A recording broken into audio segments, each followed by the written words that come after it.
Hi hello' নমস্কাৰ মোৰ প্ৰিয় অসমবাসী ৰাইজ পলাশৰং চেনেলৰ অন্য এটা ভিডিঅ'লৈ সকলোকে স্বাগতম জনাইছোঁ। মই মৰ্ণিং ৱাক কৰিবলৈ আহিছিলোঁ। মৰ্ণিং ৱাক কৰিবলৈ আহি পিনি মই এতিয়া আছোঁ শ্বহীদ পিয়লি ফুকনক য'ত ফাঁচি দিছিলে, যোন ঠাইত ফাঁচি দিছিলে, শিৱসাগৰৰ যোন ঠাইত ফাঁচি দিছিলে সেই ঠাইত আছোঁ। এইফালে আছে চক ইয়াৰ ফাঁচি দিয়া ঠাই, এয়া পিয়লি ফুকনক ফাঁচি দিয়া।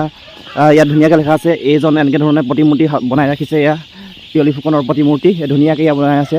আৰু এইফালে চব লিখা আছে, দেশৰ মুক্তি সংগ্ৰামত অসমৰ প্ৰথম শ্বহীদ পিয়লি ফুকনে 1830 চনত এই ঠাইতে ফাঁচীকাঠত মৃত্যুবৰণ কৰে।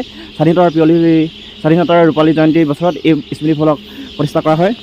আৰু এইফালে লিখা আছে চক লিখা আছে, এইফালে সিহঁতে মোক এবাৰ ফাঁচি দিব, মই দুবাৰ আহিম, দুবাৰ ফাঁচি দিব, মই 10 বাৰ আহিম, বগা বঙালক নেদেখোঁ, মানে মই এই জনমে জনমে ডিঙিত ছিপ ধৰি ল'ম। এইফালে এনেধৰণে লিখা আছে। আৰু এইফালে এয়া চক, এয়া মৈদাম, পিয়লি ফুকনৰ এয়া মৈদাম।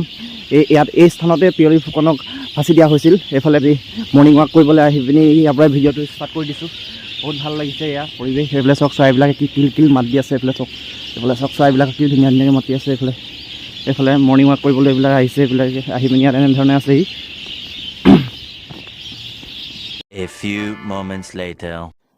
মৰ্ণিং ৱাক কৰি আহি চাদৰ ওপৰলৈ আহিলোঁ। আৰু এইফালে চক ইয়াৰ নাজাৰাটো, এয়া চক এই নাজাৰাটো চাওক। এইফালে এবাৰ নাজাৰাটো চাওক। এইফালে লৈ আহিছোঁ চাদৰ ওপৰলৈ এইয়া লাল চাহ আৰু সৰু সৰু পপ। আজি মানে নিপন গোস্বামীদেৱৰ সপোনৰ চিনেমা ডক্টৰ বেজবৰুৱা চাবলৈ যাম বুলি ভাবিছোঁ। যিহেতু অসমীয়া মানুহ হৈ অসমীয়া চিনেমা নাচালে কোনে চাব, গতিকে আজি ডক্টৰ বেজবৰুৱা চাবলৈ যাম বুলি ভাবিছোঁ। ভিডিঅ'ৰ জৰিয়তে ডক্টৰ বেজবৰুৱা চাবলৈ কিমান মানুহ আহিছে, কি আহিছে, হলৰ পৰিৱেশ কেনেকুৱা আপোনালোকক দেখুৱাবলৈ চেষ্টা কৰিম। ভিডিঅ'টো শেষলৈকে চাই থাকিব। যিসকলে প্ৰথমবাৰৰ বাবে মোৰ চেনেলটোলৈ আহিছে তেওঁলোকে প্লিজ ছাবস্ক্ৰাইব কৰি ল'ব আৰু ফেচবুক পেজটো ফ'ল' কৰি দিব। ব'লক এতিয়া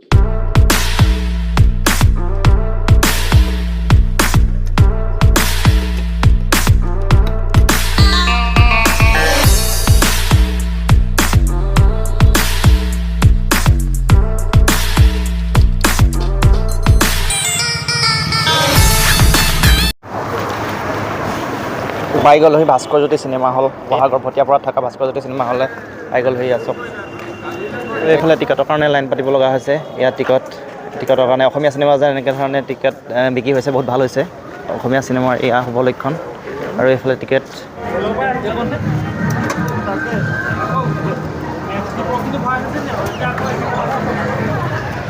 চক হলৰ পৰিৱেশ কেনেকুৱা হৈছে।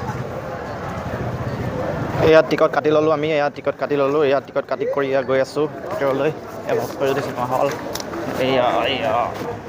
এয়া বহুত মানুহ আহিছে। এয়া চক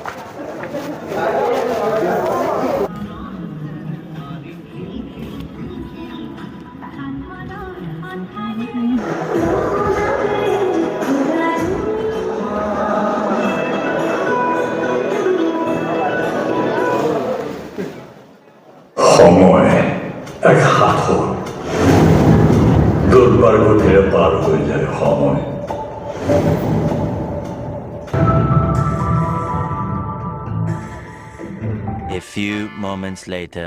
ডাক্তৰ বেজবৰুৱা চাই ওলাই আহিলোঁ। আৰু এইফালে হাইৱে কাষত আছোঁ। এয়া হাইৱে।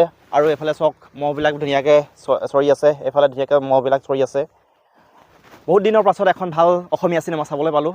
সকলোৰে এক্টিং, একশ্যন, কাহিনী সকলো ভাল আছে। জুবিন দাই ভাল অভিনয় কৰিছে, বাকী সকলোৱে ভাল অভিনয় কৰিছে। বহুত দিনৰ মূৰত এখন ভাল অসমীয়া চিনেমা চালোঁ। আপোনালোকে ডক্টৰ বেজবৰুৱা চাব।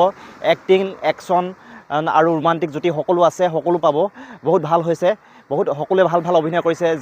যি অসমীয়া চিনেমা নিম্নগামী হৈ গৈছিলে, কিন্তু এতিয়া বলিউডৰ সমকক্ষ হিচাপে বনোৱা হৈছে। ডক্টৰ বেজবৰুৱা বহুত ভাল অভিনয় হৈছে। সকলোৰে অভিনয় ভাল হৈছে।